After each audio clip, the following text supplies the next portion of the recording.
capítulo de número 11.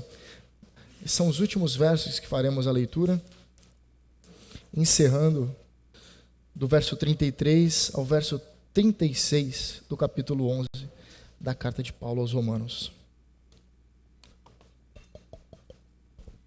Abra sua Bíblia e mantenha ela aberta, por favor.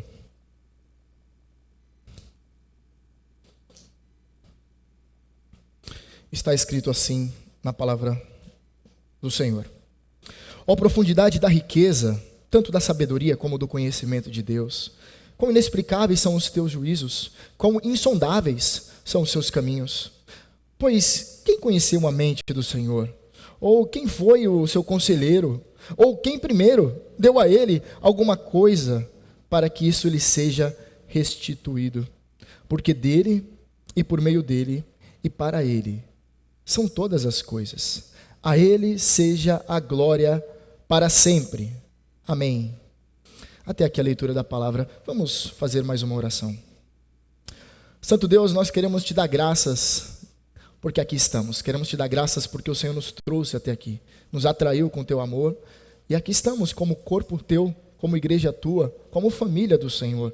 Estamos ao redor da tua palavra, e nesse instante nós rogamos, Senhor, nos dê clareza, iluminação do teu Espírito, nos dê entendimento para compreender o santo texto. Rogamos que o Senhor faça com que enxerguemos as verdades espirituais e eternas contidas em tua palavra.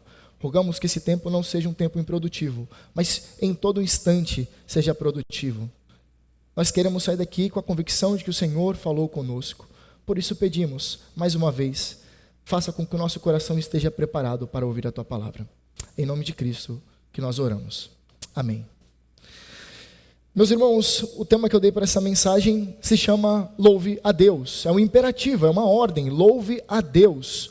Isso é característica e uma ordem a todo cristão para que obedeça. Louvar a Deus é um imperativo. Todos nós devemos ser pessoas que louvam constantemente. Eu ia falar um termo que não era muito apropriado, mas eu gostaria de retornar ao contexto imediato dessa última porção do capítulo 11.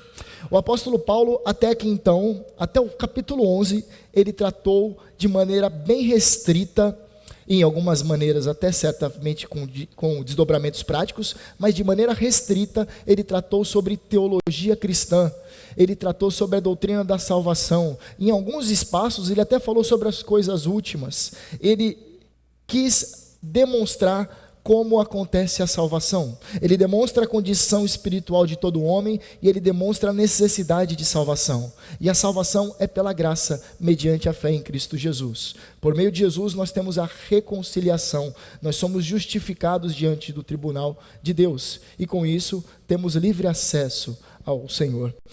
Paulo então ele apresenta teologia até então. Mas agora, nesses últimos versos, essa teologia se volta a se tornar uma doxologia. Ele transforma aquilo que era uma argumentação em adoração. Ele transforma aquilo que era algo teórico em algo que resulta em louvor e adoração a Deus. Paulo ele faz essa transição nesses versos. E isso, antes de iniciarmos o texto, já nos leva a uma primeira lição. Toda a nossa teologia, ela deve redundar em adoração a Deus. Tudo que nós conhecemos acerca de Deus deve se voltar em forma de adoração ao nosso Deus. A teologia ela não pode ser algo infértil ou apenas racional, guardada em algum porão da nossa mente, escondida, mas muito pelo contrário, ela deve resultar em adoração, em alegrar-se na presença de Deus, em gratidão, em louvor a Ele. E eu coloquei o termo louve a Deus porque eu gostaria primeiramente de explicar o que é louvar. O termo louvar que é muito comum em nosso meio. E a nossa tradução, as nossas traduções da Bíblia colocam sempre o termo louvar ou louve. Mas o que teria por detrás desse sentido de louvar? O que significaria louvar? Qual é o campo semântico? Dentro dessa palavrinha louvar, o que pode ser entendido de maneira mais abrangente, para entendermos o que os autores escreveram a Escritura? Louvar significa admirar. Louvar significa também elogiar. Então, se você pensar o que é louvar, louvar são essas duas coisas: admirar e também elogiar. Isso é louvar. E como funciona o louvor? Como funciona este louvar, este admirar, este elogiar? Eu gostaria que você mantesse sua Bíblia aberta. Faz o seguinte, você coloca a mão nela e você vai voltar a alguns textos. Nós vamos passear pelos Salmos hoje. Salmo de número 69, verso 30 e 31. O salmista ele está tratando sobre a adoração levítica aqui e explica basicamente o que é o louvor. Ele está falando de maneira específica como isso acontecia no período do Antigo Testamento, e nós, buscando entender como acontecia no Antigo Testamento, como aplicamos para nós e entendemos o nosso louvor a Deus. Está escrito assim no Salmo 69, verso 30 e 31. Louvarei com cânticos o nome de Deus, quero exaltá-lo com ações de graças. Isso será muito mais agradável ao Senhor do que um boi ou um novilho com chifres e cascos. Até aqui a leitura. O que o salmista está dizendo? Que o louvor de coração, com os lábios, um louvor que brota do coração e se torna ação, é muito mais aceitável, ou melhor, é aceitável diante de Deus, do que um sacrifício. E naquele período, perceba, um sacrifício levítico. O sacrifício acontecia como? Você levava um animal até o sacerdote imolava este animal, depois colocava em um espaço onde acontecia a queima daquele animal, e aquela fumaça que é exalada deste animal morto e queimado, subia até a Deus como um incenso agradável, como um aroma agradável diante das narinas santas de Deus. É assim que os autores bíblicos eles colocam. Então, o louvor a Deus é como se fosse algo que brota do nosso coração e sobe até o Senhor como algo agradável a Ele. Muitas vezes nós, como evangélicos, restringimos o louvor a este período que os irmãos da música nos conduzem em adoração, em cantar a Deus. Isso é louvor, mas isso é louvor numa medida restrita. Louvor é muito mais abrangente do que um período cantando músicas. O louvor do cristão não é somente cantar. A vida do cristão é uma adoração constante. Tudo que nós fazemos enaltece e elogia a Deus. E eu gostaria de reservarmos esse tempo para aplicarmos o texto em nossa vida, tentando compreender como nós podemos louvar a Deus constantemente em todo o tempo. Começa assim então o nosso texto. Paulo ele faz algumas declarações. E essas declarações nós cantamos bastante. Essa música, a última que nós cantamos agora, ela resume este salmo, essa porção da Escritura. Obviamente tem um acréscimo depois, mas a primeira parte é o texto inteiro que nós cantamos e todos nós até sabemos de cor. Mas você já pensou a profundidade desse texto? Esse texto é uma exposição profunda de um homem que está diante da presença de Deus e diante daquilo como ele age, e ele fica embasbacado diante do mistério, diante da profundidade, diante do poder de Deus, da sua soberania absoluta, e ele escreve esses poucos parágrafos que deve ser a declaração de todo cristão. Ele inicia assim: ó profundidade da riqueza, tanto da sabedoria como do conhecimento de Deus. Olhe para o texto, olha que interessante, profundidade da riqueza. Primeiramente, ele está falando de algo que é como se fosse um precipício muito profundo. Profundidade se volta a isso. E riqueza pode ser traduzido por riquezas materiais, mas não faria sentido se fosse assim. A profundidade das riquezas materiais. Riquezas têm a ideia de ser algo pleno. Então ele está falando primeiramente de uma dimensão totalmente plena. Ele está falando de algo que não tem como você medir. Algo absurdo, infinito. Ele está falando, quão infinito é o quê? A sabedoria e o conhecimento de Deus. Isso é infinito diante de mim. E por isso ele descreve de forma poética a profundidade da riqueza, tanto da sabedoria como do conhecimento de Deus. Sabedoria significa uma coisa e conhecimento é outra. Sabedoria é você ter a capacidade de olhar para os meios que estão disponíveis e agir da melhor maneira possível para colocar aquilo em prática. Isso é sabedoria. Conhecimento é direcionado mais especificamente a Deus como a sua onisciência. Ele conhece todas as coisas de maneira plena. Então ele está falando, Deus conhece tudo de maneira plena, e isso é infinito. E agora, como ele aplica esse conhecimento, também é perfeito. Ele está falando, então, que tudo o que ele faz é perfeito, pois ele conhece e sabe lidar com todas as coisas da melhor maneira possível. Ele está declarando que esse Deus onisciente é totalmente sábio. É uma sabedoria infinita, uma sabedoria que constrange o apóstolo a escrever e a reconhecer que esse Deus, ele é totalmente sábio. Mas ele acrescenta, quão inexplicáveis são os seus juízos e quão insondáveis são os seus caminhos.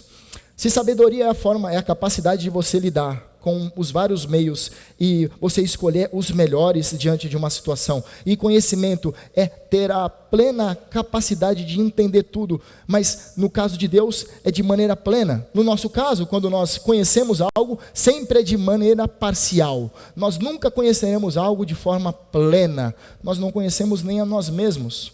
Muitos de nós, no campo científico, acredita através de pesquisas, através de amostras, que conseguem compreender um determinado objeto estudado, mas nunca de forma plena, nunca de forma embrionária, na sua origem, como foi a composição inicial. Nós nunca temos esse conhecimento, mas o Senhor tem. Então nós vimos conhecimento, sabedoria, agora ele fala de juízos. É inexplicável os seus juízos. O juízo que seria o quê? A capacidade de escolher. Juízo tem a ideia mais especificamente de decisões. Mas no caso aqui nós estamos falando sobre salvação, é isso que Paulo está falando, salvação o tempo todo. Então, aplicado ao conceito de salvação que Paulo tem trabalhado, os juízos são os decretos de Deus, os decretos eternos, a forma como ele decreta e determina as coisas como acontecem. Então, o que ele está falando? Os decretos de Deus são inexplicáveis, eu não tenho como explicar. Ele sabe de todas as coisas, ele escolhe os melhores caminhos, mas eu não sei como explicar tudo isso, a forma como ele age de maneira tão correta. Eu não sei explicar o porquê ele faz cada coisa de determinada maneira e não de outra. É inexplicável suas escolhas, suas decisões. Mas ele acrescenta, e os seus caminhos são insondáveis, ninguém tem como compreender os caminhos, ou seja, os meios que ele utiliza para alcançar o propósito que ele tem em mente. Então Paulo está declarando aqui que ele sabe de todas as coisas, e em sua onisciência, ele sabe escolher as melhores coisas que estão diante dele, os melhores caminhos. Aí ele declara que Deus, ele tem a sua capacidade de escolher de maneira precisa e soberana durante os seus juízos. E por fim ele fala que o Senhor, ele tem insondáveis caminhos, ninguém pode compreender a forma como ele utiliza para alcançar os seus fins. Ele está declarando que Deus é totalmente soberano, totalmente sábio. Ele está falando que Deus é supremo em suas decisões e em tudo o que acontece dentro da criação. Em tudo que nós conhecemos, o Senhor é soberano para agir e determinar da forma como Ele quer. É isso que Paulo está declarando, Deus é totalmente sábio. E aqui é uma aplicação inicial para nós. Louve a Deus por sua sabedoria infinita. O Salmo de número 147, versos 5 e 6, declara assim: grande é o Senhor nosso Deus, e muito poderoso, o seu entendimento não se pode medir. O Senhor ampara os humildes, mas faz com que os ímpios caiam por terra. Portanto, cantem ao Senhor com ações de graças, ao som da harpa, cantem louvores ao nosso Deus.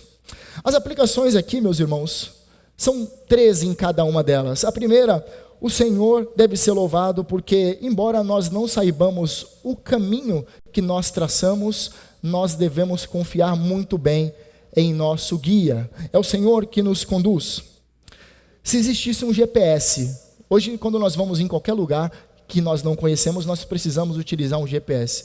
Dificilmente hoje nós vemos pessoas perguntando sobre onde fica algum lugar nos postos, num ponto de táxi, ou então numa padaria, perguntando onde fica aquele lugar, parar para pedir uma informação. Acontecia isso muito antigamente. Antigamente as pessoas andavam com mapas gigantes. Hoje em dia nós temos GPS. Um celular localiza aonde você quer ir. Você coloca o endereço que você quer ir e lá ele te aponta até onde você deve ir. A confiança no Senhor diante dessa vida é o nosso GPS. Nós devemos louvar a Deus porque Ele é totalmente sábio e Ele nos conduz. Mesmo nós não sabendo o percurso, nós confiamos naquele que nos guia. O louvor a Deus também deve ser oferecido porque nós não sabemos o melhor para nós. Deus, em sua infinita soberania, em sua infinita sabedoria, Ele escolheu algumas coisas para a nossa vida que muitos de nós ficamos frustrados quando aconteceu. Pense em algo que você se frustrou lá atrás, lá no seu passado. Você se frustrou. Você talvez seja um trabalho que não deu certo, você não foi chamado. Talvez algo que você planejava com tanto esmero e de repente te frustrou. Muitas das coisas aconteceram em nossas vidas que nos frustraram.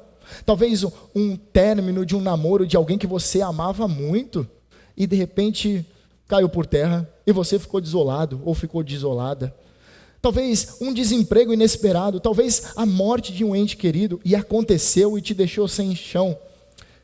Muitas dessas coisas que ocorreram fizeram com que você fosse o que é hoje, com que você tivesse discernimento, sabedoria para lidar com muitas situações. Todas essas situações que muitas vezes nos machucaram, nos trouxeram até aqui hoje. Porque Deus conduz tudo com sabedoria. Ele nos conduz até aqui e a estar diante dele, porque ele é totalmente sábio. E muitas vezes ele usa uma pedagogia que nos machuca, mas tem como função corrigir-nos. Antigamente a pedagogia ela era muito física. Não é raro de você ouvir histórias de que os professores nas escolas tinham a chamada palmatória, ou seja, a criança ela tinha que responder dando a sua mão, respondendo uma pergunta. Caso ela errasse, ela tomava uma palmada na mão com uma régua. Isso, de algumas vezes, machucava as mãozinhas das crianças, mas tinha como finalidade causar um choque, causar um espanto, causar minimamente uma dor. É muitas vezes assim que o Senhor nos disciplina ao nos corrigir, ao nos levar a entender aquilo que Ele quer que nós entendamos. O Senhor é totalmente sábio, muitas vezes usa as nossas frustrações para que estejamos prostrados a Ele. Muito provavelmente, se tudo aquilo que você desejou, você tivesse recebido, muito provavelmente você não estaria diante de Deus, você não estaria completamente prostrado a Ele. Muito provavelmente você teria seguido a sua vida e conduzido sua vida de uma forma totalmente longe dEle. Por isso, louve a Deus por sua sabedoria infinita, que muitas vezes não coloca em situações que nós não queremos, mas Ele faz isso para que nós fiquemos prostrados diante dEle e de sua soberania. E por fim, louve a Deus porque apesar dEle conhecer você profundamente, Ele te ama. Veja só, Deus tem profundidade de conhecimento. Ele nos conhece de maneira profunda. Eu gosto muito de uma frase que diz assim: muitas vezes nós sabemos que nós somos, as pessoas pensam aquilo que nós somos, mas Deus sabe de fato quem nós somos. O que é isso que eu estou querendo dizer? As pessoas todas ao nosso redor têm uma opinião sobre nós, individualmente. Todos nós aqui, cada um tem uma opinião particular sobre cada um aqui. Faz um juízo de valor, faz um juízo ao analisar a personalidade de cada um. Mas muitas vezes o juízo que cada um faz de um do outro aqui é imperfeito, porque nós conhecemos exteriormente um a cada um aqui. Olhamos para um e falamos: essa pessoa aqui é uma pessoa que eu gostaria de andar comigo, porque é uma pessoa cristã, é uma pessoa crente verdadeiramente. Eu não vejo pecado na vida dela. Aí nós olhamos para outra pessoa e falamos: essa aqui eu não gostaria de andar muito com ela, porque eu não vejo tanta demonstração da imagem de Cristo nela. Aí você olha para outra pessoa e fala: essa pessoa aqui ela é fútil, essa outra pessoa aqui ela é devota, essa pessoa aqui é piedosa, essa pessoa aqui ela é ainda carnal. E nós temos essa forma de lidar, e muitas vezes equivocadamente e pecaminosamente, mas todos nós fazemos isso de maneira involuntária. Olhamos um para o outro e falamos: essa pessoa é assim, essa aqui ela é assim porque ela age assim, e nós tentamos fazer um juízo. Perceba, quando fazemos juízo de valor do outro, ou enxergamos um ao outro de maneira diferente, nós estamos fazendo uma forma de interpretar a persona. Agora veja, nós, quando olhamos uma pessoa, nós não a conhecemos plenamente. Nós não temos como caracterizar ou definir essa pessoa por aquilo que nós pensamos, porque todos nós somos muito mais que a aparência externa ou que algumas atitudes demonstram, correto? Agora, nós olhamos para nós mesmos e falamos: eu conheço a mim mesmo melhor do que qualquer um outro. Porque você está contigo o tempo todo e muitas vezes você nem quer estar junto contigo. Muitas vezes você queria, se possível, desaparecer de perto de si. Falar: não aguento mais eu mesmo. Tem dia que você acorda assim, não é verdade? Não aguento mais eu. E nós olhamos para nós e falamos: eu tenho uma opinião correta sobre mim, porque eu me conheço melhor do que ninguém. E de certa medida você está correto nisso. Mas vamos mais além. Deus, Ele sabe quem você é. E esse saber de Deus é exaustivo. Ele te conhece completamente, coisas que fogem à sua memória, à sua capacidade de entender. Deus conhece. E Deus conhece as profundezas do nosso ser, aquilo que é mais horrível, nojento, asqueroso dentro de nós. O Senhor olha para nós e Ele enxerga de maneira totalmente clara, e mesmo assim Ele decide nos amar. Mesmo assim Ele olha para a nossa imundícia e nos atrai para Ele. Mesmo assim Ele encara isso que é completamente abominável diante dos seus olhos e entrega Jesus para morrer em nosso lugar. Olha só, o conhecimento que Deus tem de nós é completamente verdadeiro e completo. Dessa forma, meus irmãos, nós temos que louvar a Deus por sua sabedoria, porque apesar de nós, Ele continua nos atraindo para Ele, Ele continua nos amando, Ele continua nos trazendo com amor a Ele mesmo. Nós devemos louvá-lo a Ele por todas essas coisas, mas isso aqui é algo que nos constrange e deve nos constranger. Paulo, ele continua dizendo assim: pois quem conheceu a mente do Senhor? Ele vai fazer 3 perguntas, e essas 3 perguntas são muito interessantes, e possivelmente vai quebrar um ou outro, alguns jargões que nós utilizamos. Verso 34, pois quem conheceu a mente do Senhor?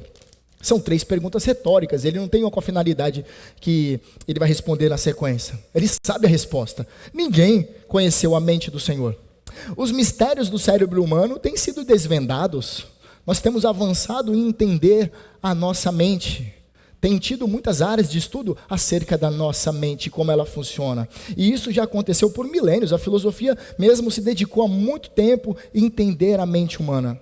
Houve um tempo até que pensávamos que a nossa mente ela tinha a função de ser racional. Agora, as emoções não ficavam no cérebro, ficavam no coração. E nós então tomávamos atitudes baseadas no coração, porque entendíamos que a sede das nossas emoções era aqui dentro, e não na mente. Mas com o avançar das pesquisas, nós vemos que a nossa mente ela tem capacidades absurdamente dimensionais. Nós não temos como entender completamente a mente humana. Mas a pergunta é: quem conheceu então a mente do Senhor? Se a nossa, que somos criaturas finitas, nós não temos como compreender de maneira completamente exaustiva, imagine quem conheceu a mente do Senhor. É uma pergunta absurda. Ou quem foi o seu conselheiro? Essa pergunta aqui também é completamente absurda. Quem Deus vai precisar consultar para tomar uma decisão ou outra? Vou consultar o fulano de tal, porque eu não sei como lidar nessa situação. Não existe. Ele não precisa de conselheiros. Nós muitas vezes precisamos de conselheiros, precisamos um dos outros, porque eles possuem conselhos melhores, ou opiniões melhores que as nossas, conseguem enxergar de maneira um pouco mais distante da situação. Mas o Senhor, Ele não precisa, porque Ele está em todos os lugares, Ele vê tudo de maneira verdadeira e completa. Ele não precisa de nenhum outro para tomar decisões, ou para pedir conselhos, sugestões. Que absurdo, um homem está disponível a Deus para que Deus o consulte sobre suas decisões. Paulo está colocando isso aqui de maneira absurda. E por fim ele coloca aqui: ou quem primeiro deu alguma coisa a Deus para que isso lhe seja restituído. Paulo, quando ele fala sobre quem guiou ou quem conheceu a mente do Senhor, ele está citando o Antigo Testamento. Lá em Isaías capítulo 40, verso 13, está escrito assim: quem guiou o Espírito do Senhor? Ou quem foi o seu conselheiro, o ensinou? Todos nós já encontramos então pessoas que são sábias, que são conhecedores e dão bons conselhos, mas o Senhor nunca precisou de nenhum conselho de ninguém. E agora, nesse último verso, verso 35, que faz essa pergunta, ele está citando Jó, capítulo 41. Quem primeiro deu algo a mim, diz o Senhor, para que eu tenha que retribuí-lo? Então a ideia é: quem o Senhor deve? Quem Deus precisou pegar alguma coisa emprestado para depois devolver? Isso resume esse último verso. Quando o Senhor precisou de alguma coisa e falou: eu preciso de alguma coisa, vou pegar emprestado aqui e depois eu devolvo. É uma pergunta óbvia, com a resposta óbvia. Não tem como. Ninguém tem assim por dizer que o Senhor é seu devedor. E aqui cai aquela ideia diabólica de que o Senhor vai te honrar, Deus vai te honrar. Você já ouviu essa frase? Continua firme porque Deus vai te honrar. Não tem cabimento nenhum na Escritura. Deus vai te honrar por quê? Você está devendo alguma coisa? Ele está te devendo alguma coisa? Então você foi obediente e Deus fala, olha, agora eu vou te honrar, porque eu tenho uma dívida, você tem uma dívida aqui, eu preciso pagar essa dívida, então eu vou te honrar. É um completo absurdo. Aquele que é devedor somos nós, não ele. Então essa ideia de honrar, ela é totalmente descabível. Olha, continua crente assim, que o Senhor ele vai te honrar. Persista cristão, que o Senhor vai te honrar. E esse honrar tem como pressuposto o quê? Deus vai te dar aquilo que está como desejo do seu coração. Continua um bom funcionário, que o Senhor vai te honrar. Ele vai te elevar num patamar na sua empresa. Talvez você seja promovido, Deus vai te honrar. Quem disse essa balela? Não tem base nenhuma na Escritura isso. Deus vai te honrar. Isso é um absurdo, e a gente gosta de falar porque afaga o nosso ego e muitas vezes conforta o ego idólatra da pessoa que está ouvindo, né? A pessoa, puxa, Deus vai me honrar, né? Caramba, vou continuar firme aqui, vou dar aquela barganhada espiritualizada com Deus, talvez ele me honre. Não tem base nenhuma na Escritura. Podemos até ler novamente, ou quem primeiro deu alguma coisa a Deus para que isso lhe seja restituído? Ninguém. Ele não precisa dar a ninguém por obrigação. Nós que devemos render louvor a Ele. Ele não precisa te honrar. A maior honra que Deus fez a nós sendo imerecidos de receber tal favor, é Ele entregar Jesus Cristo para nos perdoar de nossos pecados. Nós não precisávamos de forma alguma crer, nós não precisamos, melhor dizer, crer que de alguma forma o Senhor vai nos honrar. Isso é uma prática e uma heresia muito espiritualizada em nosso meio, que Deus vai nos honrar. Nós devemos depender de Deus, humildemente, porque Ele graciosamente, misericordiamente, Ele nos dá, mas não porque Ele vai nos honrar se nós fizermos algo, de forma alguma. Isso é completamente destituído de verdade. Deus, Ele é totalmente soberano, Ele é totalmente, absolutamente soberano, e não precisa de ninguém, É a nossa segunda aplicação. Louve a Deus por sua soberania absoluta. Salmo 58 diz assim, versos 32 e 34, reinos da terra, cantem a Deus, cantem louvores ao Senhor, aquele que vai montado sobre os céus da antiguidade, eis que Ele faz ouvir a sua voz poderosa, deem glória a Deus, a sua majestade está sobre Israel, e sua fortaleza está nos céus. Portanto, cantem. Olha só, nós devemos louvar a Deus por sua total autonomia. Ele é totalmente soberano e toma decisões da melhor maneira possível. Há uma música dos Titãs que era muito cantada há alguns anos atrás e agora estampa os nossos cemitérios, né? Tem muitos cemitérios com frases das músicas ateias do Titãs. Embora tenha uma reflexão interessante, há uma música que diz assim, o acaso vai me proteger enquanto eu andar distraído, que é uma completamente incoerência, porque o acaso não é uma pessoa. Quando dizemos o acaso, é algo completamente involuntário. É como se Deus tivesse criado todas as coisas e abandonado a sua criação para agir, ou as decisões involuntárias das pessoas e dos acontecimentos levassem a acontecer as coisas como acontecem. O acaso não existe. Para um crente falar que existe acaso é uma completa incoerência. Nós cremos na soberania absoluta de Deus. Tudo está no seu controle. Até aquilo que muitas vezes nos machuca, até aquilo que nos causa mal, está no controle soberano de Deus. Até os ataques do diabo à nossa vida, as tentações, estão no controle soberano de Deus. Ele assim o faz e determina porque Ele age soberanamente de maneira absoluta. Caso contrário, seremos nós os soberanos. O Senhor, Ele merece louvor, porque Ele é totalmente autônomo, tanto para planejar, quanto para executar tudo o que acontece. Nós devemos louvá-lo a Ele. Graças a Deus, porque Ele é todo soberano. Graças a Deus, porque não somos nós. Graças a Deus, porque não é o acaso, porque não é o diabo, é o Senhor, o nosso Deus. Ele é totalmente soberano e age tudo com perfeita sabedoria. Louve a Deus também, porque somente Ele, ou melhor, a somente Ele, todos os reis se prostram. Como nós acabamos de ler os Salmos, ou no Salmo 58, os reinos da terra, eles devem se prostrar diante de Deus. A implicação é que todos os reis devem se prostrar diante de Deus, ou de maneira involuntária, ainda que não queiram, eles estão agindo da maneira como assim o Senhor determinou. Quando nós vemos um rei ímpio governando, pensamos, quando Deus vai intervir na história? Meu irmão, Deus, ele não intervindo, ele está na história, guiando a história. Se essas coisas acontecem diante dos nossos olhos e muitas vezes nos causam pavor, nos causam ira, quando nós vemos governantes ímpios, saiba que isso está dentro do plano soberano de Deus. E o rei ou o governante que pensa que está indo contra a vontade de Deus, mas porque ele está fazendo assim, ele está totalmente equivocado. O Deus Todo-Poderoso muitas vezes está endurecendo o seu próprio coração, que já é endurecido, para agir como ele está agindo. Nada foge do controle de Deus. Até as coisas ruins que acontecem no mundo, Deus é soberano, está centrado no seu trono. E por fim, louve a Deus porque ele tem a sua soberania completa. E dentro dessa soberania completa, ele nos escolheu a cada um, ele determinou que fôssemos salvos.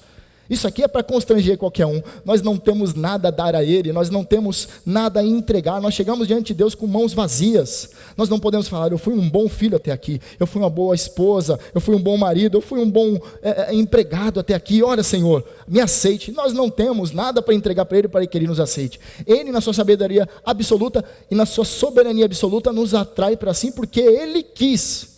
Isso não tem nada a ver quanto a nós. Como nós cantamos agora, nunca foi sobre nós, é sobre o que Ele pode fazer. É tudo para Ele, é tudo somente para Ele. Dele, por Ele e para Ele são todas as coisas. É assim que Paulo ele vai encerrar. Porque dele e por meio dele e para Ele são todas as coisas. A Ele seja a glória para sempre. Esse pequeno verso, ele pode, ou melhor, ele tem sofrido muitas interpretações têm sido atribuídas a ele, não de maneira errada, porque nós temos a palavra todo aqui, todas as coisas. Então o todas as coisas, ela pode ter um significado abrangente. A criação foi feita para ele, cada indivíduo foi feito para ele, todas as coisas. Nós podemos nesse todas as coisas incluirmos o quê? Todas as coisas.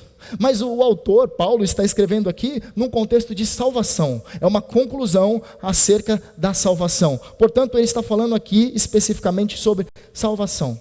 Ele está dizendo aqui sim, porque dele, ou seja, de Deus é a fonte.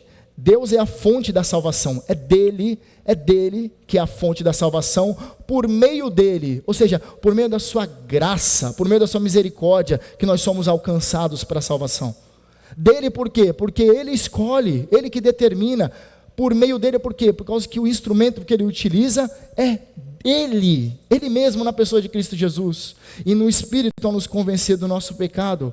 É o Deus Trino agindo de maneira harmônica. É dele, por meio da sua graça, por meio da fé que ele concede aos teus eleitos. E para ele o quê? Toda a nossa salvação tem como finalidade ele. Somente Ele. Ele planeja, Ele executa e nós somos endereçados como propósito Ele mesmo. Sermos parecidos com Ele, adorarmos a Ele. A finalidade da nossa salvação é sermos de Deus, para Deus. O todas as coisas aqui tem uma extensão enorme, mas quando está se falando de salvação, nós somos dEle, nós somos para Ele. É para o Senhor que nós somos feitos, criados, salvos, redimidos, perdoados, atraídos e em breve glorificados. Ele é a fonte, Ele é o realizador e Ele é o alvo da nossa salvação. E aqui tem uma última implicação para nós aplicarmos. Louve a Deus porque tudo existe para a sua glória. Olha o que o Salmo 96 diz.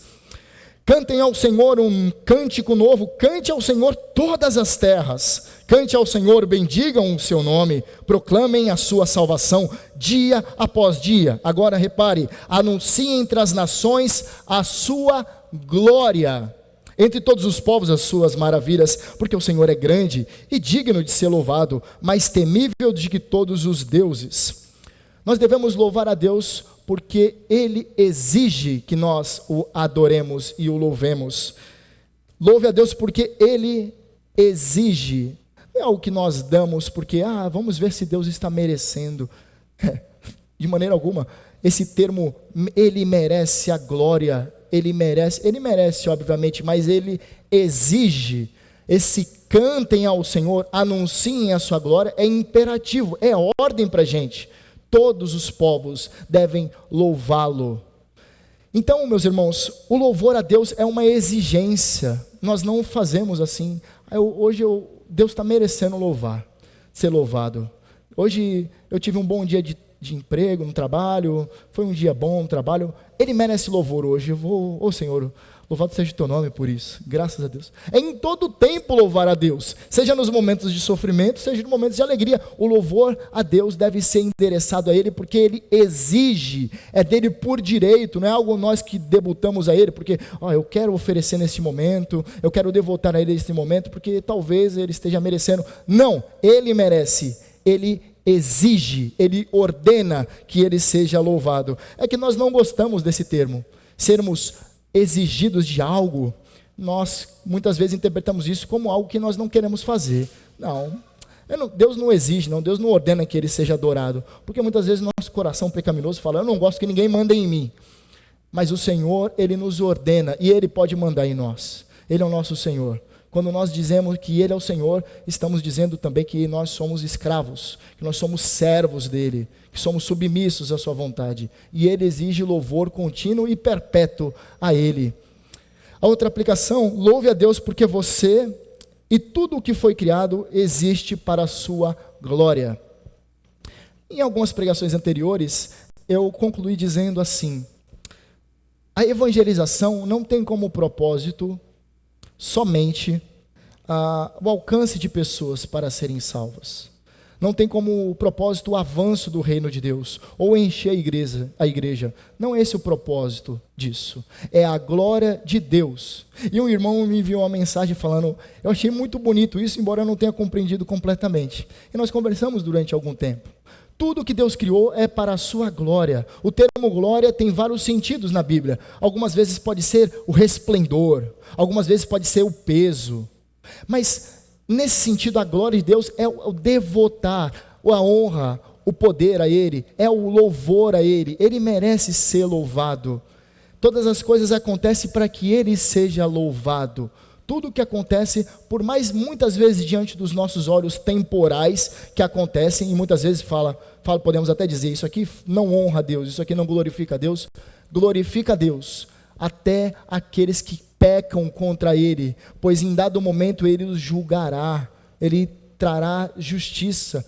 Tudo louva a Deus, seja de uma forma ou de outra. Involuntariamente todos nós atribuímos glória a Deus. Seja nós na obediência por conta de Cristo Jesus, mas aqueles que na desobediência fogem da sua vontade, eles estão glorificando a Deus. Não tem como fugir a glória a Ele. Tudo é voltado para a glória dEle. DEle, por meio dEle, para Ele, todas as coisas. Tudo que acontece é para a glória dEle, para exaltar o seu nome. E por fim, louve a Deus porque Ele decidiu revelar a sua glória a nós. Lá em 2 Coríntios, capítulo de número 4, verso 6, Paulo escreve assim, temos a iluminação da glória de Deus na face de Cristo. A glória de Deus está em Cristo Jesus, no rosto de Cristo Jesus. Quando nós olhamos para Cristo, quando nós vemos os seus feitos, a sua obra perfeita, quando nós vemos a forma como Ele se entregou em nosso lugar, como Ele foi obediente até a morte de cruz, como Ele aceitou assumir a forma humana e sofrer a morte de cruz, assumir o nosso lugar, nós conseguimos ver a glória de Deus estampada no rosto de Cristo. Quando nós olhamos para Cristo, lá está a perfeição de maneira plena da glória de Deus. Nós podemos olhar para Cristo Jesus, que está grafado nas Escrituras, e podemos vê-los pela fé, como este Senhor é, e ali na pessoa perfeita de Cristo Jesus, nós podemos glorificar a Deus, louvá-lo, porque tudo converge para apontar para Cristo, tudo que foi criado aponta para Jesus Cristo, sejam as aves no céu, sejam o rugir dos mares, sejam as montanhas, seja cada indivíduo, cada animal na criação, as pedras,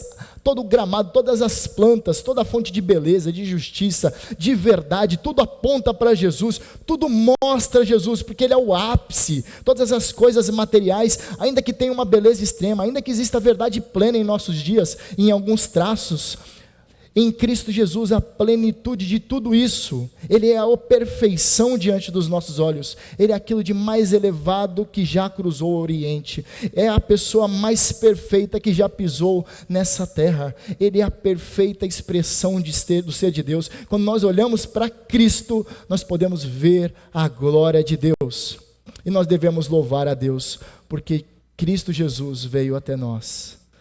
Nós podemos olhar para Jesus e vermos a perfeição do Pai.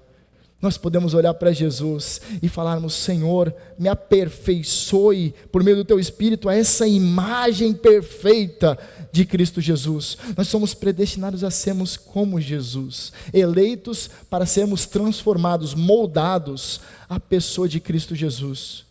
E imagine só, meus irmãos, quão longe estamos dessa perfeição de sermos como Cristo. Quão longe estamos em nossos delitos e pecados, quão longe em nossa personalidade oscilante, em nosso gênio impetuoso, que muitas vezes arranjamos brigas por coisas pequenas, muitas vezes nos iramos com os nossos irmãos por pequenas coisas, muitas vezes há pecados escondidos em nossos corações que nós nem sequer admitimos. Estamos muito longe, mas o Senhor, Ele cumprirá essa salvação, dele, por meio dele, para ele, ou seja, para Ele seremos aperfeiçoados conforme a imagem de Cristo Jesus. Nós alcançaremos plena forma em Deus por causa de Cristo. No dia da glorificação, todos nós seremos transformados rapidamente à imagem e semelhança de Cristo Jesus. Todos os nossos pecados, em um dado momento, deixarão de existir. E no novo céu, nova terra, não haverá mais choro, dor, pranto, pecado, tentação, diabo, mundo, não vai existir mais nada, só nós e o Senhor, porque dele, por meio dele e para ele são todas as coisas. A ele a glória para todo sempre. Amém. Vamos orar, Senhor, meus irmãos. Santo Deus, nós queremos te agradecer e queremos te louvar, Senhor. Faça com que sejamos adoradores constantes, pessoas que adorem o Senhor em espírito e em verdade, em todo tempo. Esse seja o desejo do nosso coração. Pedimos, Senhor, aperfeiçoa-nos a imagem de Cristo, que desejemos isso dia após dia, que reconheçamos em nossas vidas que o Senhor é totalmente sábio, infinitamente sábio, que o Senhor é totalmente soberano, absolutamente soberano, e tudo converge para a Tua glória, é tudo para Ti. Faça com que todas essas verdades estejam embutidas em nosso coração, para que enxerguemos a realidade de maneira correta e vivamos para a Tua glória, em nome de Cristo. Essa é a nossa oração, Senhor, em nome de Jesus. Amém.